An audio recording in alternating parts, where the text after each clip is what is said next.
వైసీపీలో కీలక వ్యక్తి మరి జగన్మోహన్ రెడ్డికి నమ్మిన బంటుగా ఉన్నటువంటి విజయసాయిరెడ్డి రాజకీయాలను వదిలేయటం ఇప్పుడు రెండు తెలుగు రాష్ట్రాల్లో కూడా ప్రకంపనలు పుట్టిస్తోంది. మరి అయితే తాజాగా ఈరోజు రాజ్యసభ సభ్యత్వానికి కూడా ఆయన రాజీనామా చేస్తూ ప్రెస్ మీట్ పెట్టడం జరిగింది. ఈ ప్రెస్ మీట్లో మరి తాను దేవుణ్ణి నమ్మే వ్యక్తినని, సో అబద్ధాలు చెప్పడం తనకు రాదని, అలాగే ఈ రాజీనామా ఏదైతే ఉందో ఇది పూర్తిగా తన వ్యక్తిగతం అంటూనే జగన్కు అడిగి జగన్కు చెప్పే నిర్ణయం తీసుకున్నాను అంటున్నారు. ఇక ముఖ్యంగా దీనిపై ఆయన వివేక హత్య కేసు కూడా ఈరోజు స్పందించిన పరిస్థితి. అసలు ఓవరాల్గా మరి ఆయన రాజీనామా వెనుక ఏదైనా వ్యూహం ఉందా? జగన్మోహన్ రెడ్డి మరి ఈయన రాజీనామా చేస్తాను అంటే అడ్డుపడే ప్రయత్నం ఏం చేయలేదా? అసలు ఏం జరుగుతోంది వైసీపీలో అన్న విషయాలను తెలుసుకుందాం. మనతో పాటు ఉన్నారు సీనియర్ పొలిటికల్ అనలిస్ట్ ఆర్సిమల్లి శ్రీనివాస్ గారు. నమస్కారం సార్. నమస్కారం అండి. సార్, మొత్తానికి విజయసాయిరెడ్డి రాజీనామా అయితే అందరినీ ఆశ్చర్యానికి గురి చేస్తోంది.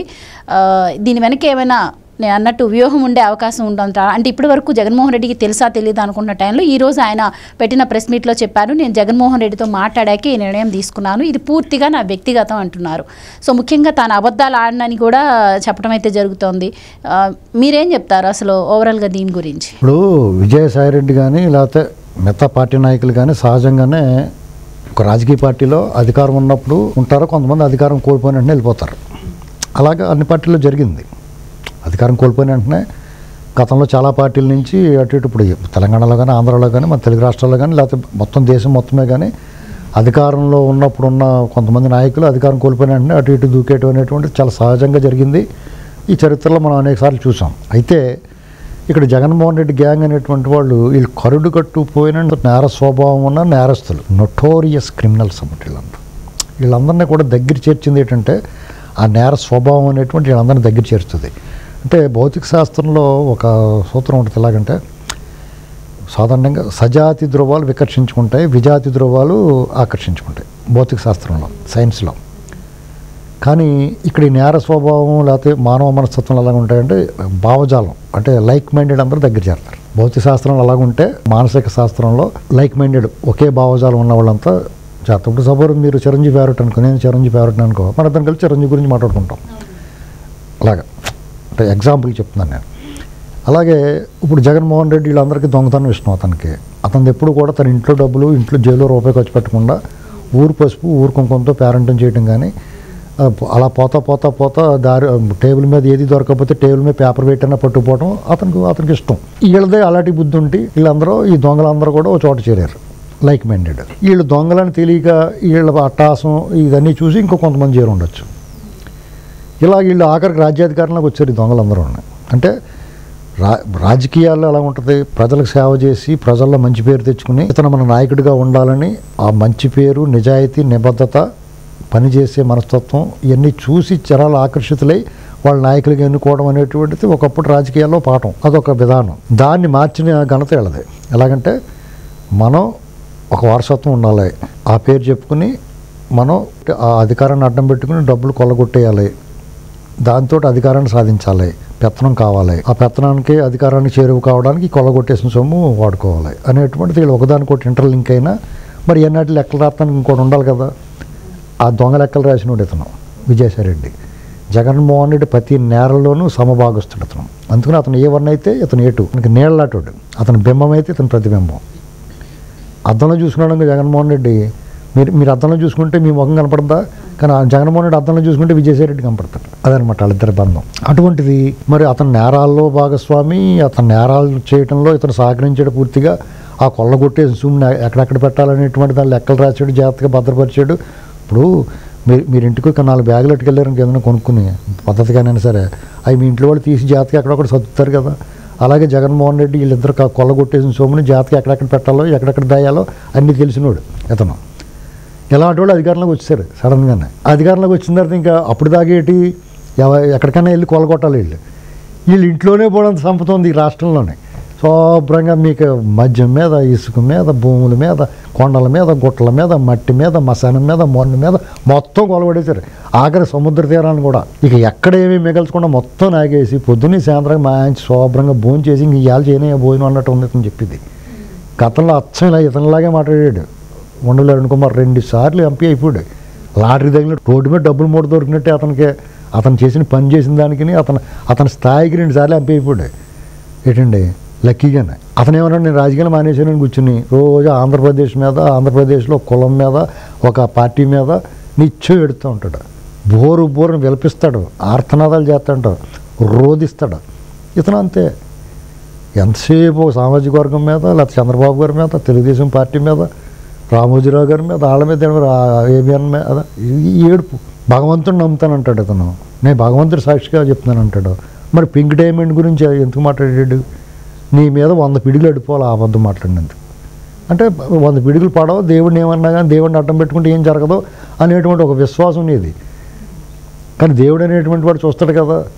పురాణాల్లో చూసేవాళ్ళు మనం త్రేతాయుగంలో అయినా ద్వాపరయుగంలో అయినా ఎప్పుడైనా సరే ఏ రాముడు కృష్ణుడు ఇలా అందరూ ఉన్నప్పుడు శిక్ష ఇమీడియట్గా పడేది. ఇప్పుడేమో పడదు.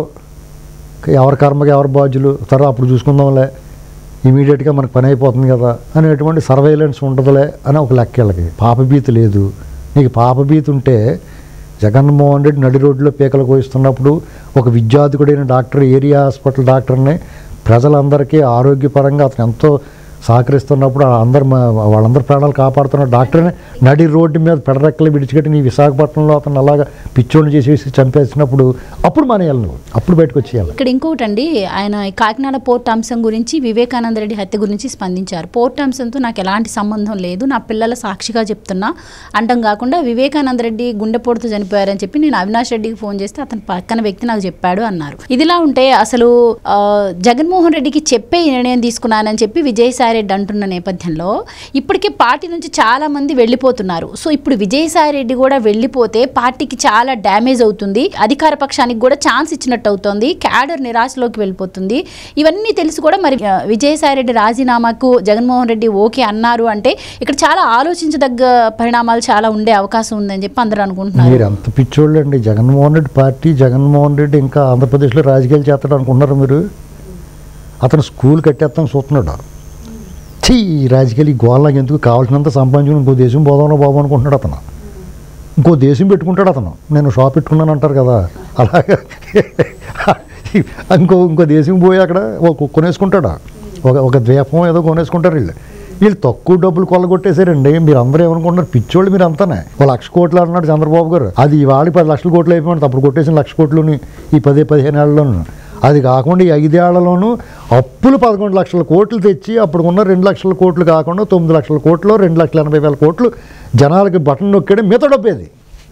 ఒక్క రోడ్డు వేయలేదు, ఒక ఇటుకబెట్ట పెట్టదు, ఒక తట్టడు మట్టి వేయలేదు. ఆ డబ్బు అంతా అందంగా జాగ్రత్తగా పేర్చి ఈ లెక్కలు రాసేది అంతా ఎక్కడికెక్కడికి వెళ్ళాలో ఏం చేయాలో అంతా చేసి కంటైనర్ల నిండా పేర్చి కింద ఖాళీ కూడా లేకుండా జాగ్రత్తగానే ఆ కంటైనర్లన్నీ కాకినాడ పోర్టో లేకపోతే ఇంకో పోర్ట్ నుంచో విదేశాలు తరలించేశారు. ఇందులో నో డౌట్. అది కాకుండా వీళ్ళు ఎలక్షన్ కోసం అని చెప్పేసి మొన్న మధ్యన అంతర్జాతీయ సముద్ర జలాల్లో పెద్ద పాడైపోయిన షిప్ కూడా కొనుక్కొని అక్కడ పెడతారు. అక్కడ పెట్టి అందులో పెట్టుకుంటారు. ఇప్పుడు మీరు డబ్బులు కావాలంటే మీరు ఏం చేస్తారు? టపాల్మని పేటీఎం కొడతారు. అది లేదనుకో మీరు ఏటీఎం కార్డుకి వెళ్ళి క్యాష్ కావాలంటే ఏం చేస్తారు? ఏటీఎంకి వెళ్ళి తెచ్చుకుంటారు కదా. అలాగే వీళ్ళు చిన్న బోట్ వేసుకెళ్ళి తెచ్చుకుంటారు డబ్బులు అక్కడికి అందులోంచి. ఇది నిజం.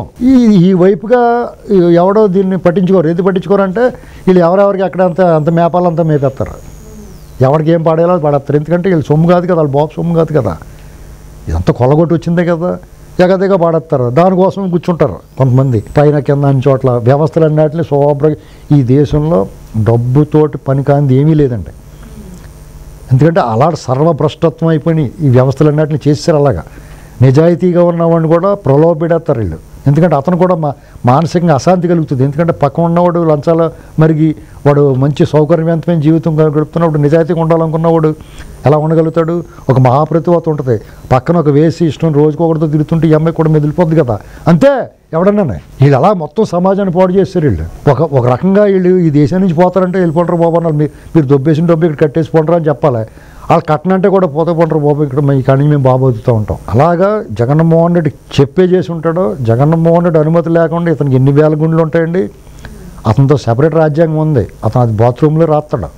ఎందుకంటే వీళ్ళందరికీ టికెట్ రిజర్వేషన్ లేకుండా ఎవరిని ఎక్కడికి పంపించాలన్నా బాత్రూమ్ నుంచి పంపిస్తారు వాళ్ళు. మీకు వాళ్ళ రాజ్యాంగాలు ఎలా ఉంటుందంటే, వాళ్ళ స్క్రిప్ట్ ఎలా ఉంటుందంటే, బాత్రూంలో కమోడ్ దాని అంతటిదే బయటకు వచ్చి వీటి తల పగలు కొట్టి మళ్ళీ అక్కడికి వెళ్ళిపోయి ఉన్నదని చెప్తారు. వాళ్ళు టీవీలో చెప్తారు, వాళ్ళు రాస్తారు. ఈ జనం అవును కమోడ్ ఎలాగొచ్చింది, కమోడ్ ఎలా కదులుతుంది అన్న ఆలోచన ఉండదు. వాళ్ళు అదే వంత పడతారు. కమోడే బయటకు వచ్చి కొట్టేసి మళ్ళీ వెళ్ళిపోయి అక్కడ ఉన్నదంటారు. లేకపోతే అండి అలా ముక్కముక్కల కింద నరికేసి గుండెపోటు అని చెప్పాడు. నేను అడిగితే వాళ్ళు అలా చెప్పారు అంటున్నాడు. మరి వెంటనే అడగాలిగా, బుద్ధి లేదటరా మీకు, మరి గుండెపోటు అని అలా చెప్పారు మీకు అని అయ్యాల బయటకు వచ్చేసి ఇది గుండెపోటు కాదు గొడ్డల పోటు, మా వాడిని అన్యాయంగా చంపేశారు, మా రాజశేఖర రెడ్డి గారు తమ్ముడిని అని నువ్వు మాట్లాడాలి కదా వాళ్ళ.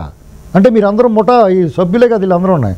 పింక్ డైమండ్ గురించి ఏం మాట్లాడు, చంద్రబాబు గారు నిన్న కాకమని నువ్వేమన్నావు అంటే నువ్వు బతుకుంటే నేను జైలు శిక్ష చేస్తాం, మా అధికారులు అవుతా సిగ్గులేదా నీకు మళ్ళీ అధికారులు చంద్రబాబు గారిని మాట్లాడడానికి. చంద్రబాబు గారు మీ గురించి ఎందుకు మాట్లాడంటే తుచ్చులైన వాళ్ళు మీరు, నీచమానవులు మీరు, అధమాతి అధమ స్థానంలో ఉన్నారు. అధముల గురించి ఆయన ఉత్తముడు అధముల గురించి మాట్లాడ్డాం, అంతకు మీ గురించి మాట్లాడ్డాం. ఆయన దురదృష్టం ఏంటంటే మీలాంటి రాజకీయ నాయకులు ఆయన ప్రత్యర్థులుగా ఉన్నారు. ఆయన ఏనాడో చేసుకున్న పాపం మీలాంటి వాళ్ళు ప్రత్యర్థులు ఆయనకి. కయ్యానికైనా సమబుద్ధి కావాలని కోరుకుంటాడు. ఎవరన్నా విజయమో వీర స్వర్గమో వీర మరణం పొందాలని కోరుకుంటాడు వీరుడు. కానీ మీలాంటి తుచ్చుల చేతులు యుద్ధం చేయాలని కోరుకోడు. అందుకనే భీష్మాచార్యుడు లాంటి వాడు సెకండ్తో యుద్ధం చేయనంటాడు. కానీ ఆయన కర్మకి, ఆయన ప్రజల పట్ల ఉన్న ఆపేక్షకి, ప్రజల పట్ల ఉన్న ప్రజలకు మేలు చేయాలన్న కోరిక వల్ల చచ్చినట్టు మీతో యుద్ధం చేయాల్సి వస్తుంది. మీరు నోటుకొచ్చినట్టు మాట్లాడతారు, సిగ్గు లేకుండా వాపసు తీసుకుంటారు, పచ్చబద్ధాలు మాట్లాడతారు, మేము నిజమే మాట్లాడుతున్నామని నాకు చెప్తారు. జగన్మోహన్ రెడ్డి అంటున్నాడు మొన్న, నేను ఒక అబద్ధం ఆడుంటే బాగుండేది అంటున్నారు అన్నాడు. అంటే నువ్వు మాట్లాడి అన్ని అబద్ధాలే, ఒక్క నిజం చెప్పిన ఇతనేమంటాడు, నేను అన్ని నిజాలే చెప్తాను అన్నాడు. అయితే మీరు ఈ నిజం చెప్పండి అన్నాడు ఎవడో విలేకరు, ఆంధ్రజ్యోతి కృష్ణ అని అడిగాడు. అయితే ఈ నిజం చెప్పండి, మీరు గుండెపోటని ఎందుకు అన్నారు అన్నాడు. ఇలాగా చరిత్రది, మీరు చేసిన పాపాలన్నీ చరిత్రలో లిఖితమైపోయిన ఒక బ్లాక్ పేజెస్ అవన్నీ. ఆంధ్రప్రదేశ్ తెలుగు రాష్ట్రాల్లో మీ నడవడిక, నడత, మీ వ్యవహారం, మీ పరిపాలన, మీ రాజకీయం అంతా కూడా ఒక బ్లాక్ ఆ పేజెస్ అవన్నీ. ఆ బ్లాక్ పేజీలో మీ అరాచకం అంతా కూడా లిఖించబడింది. అవి చింపెత్తే చిరిగిపోదు, చెరిపెత్తే చిరిగిపోదు. మీరు చేయాల్సింది ఏంటంటే, నిజంగా నీకు ఈ రాజకీయాల మీద యావగింపు వెగటు పుట్టుంటే, జగన్మోహన్ రెడ్డి సాంగత్యం వద్దనుకుంటే, దుష్టజన సాంగత్యం ఇంక వద్దు, నేను కందమూలాలు తింటాను, అడవులకు వెళ్ళిపోతాను, తపస్సు చేసుకుంటానని పూర్వం రోజులు.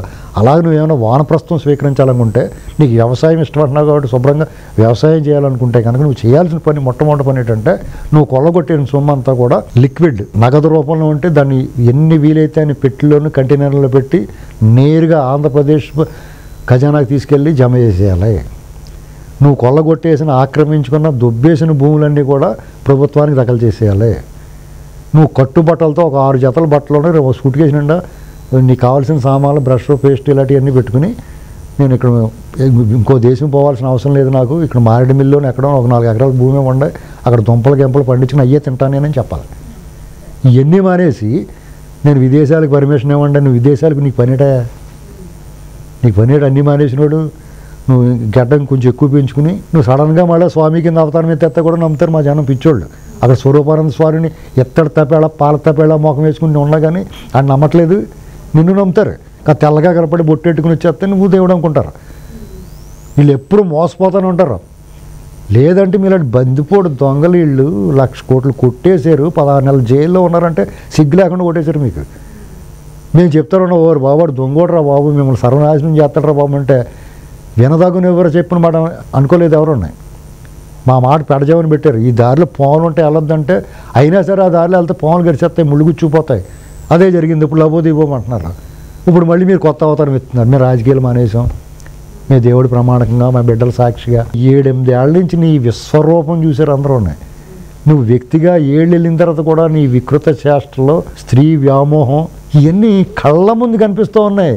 అసలు నీ అదృష్టం చూసి చాలామంది ఈర్ష్యపడిపోయారు కూడా. వాడు ఎమ్మ భలే కత్తిల్లట్లు తగిలేరు బాబు ఇక్కడికి అనుకునేవారు. ఇవన్నీ నువ్వు చెరిపేయగలవా నువ్వు? అసలు ఇది నువ్వేమనుకుంటున్నావు? సడన్గా పూర్వం రాజులన్నీ వదిలేసి నువ్వు కమండలం పట్టుకెళ్ళిపోవాలా.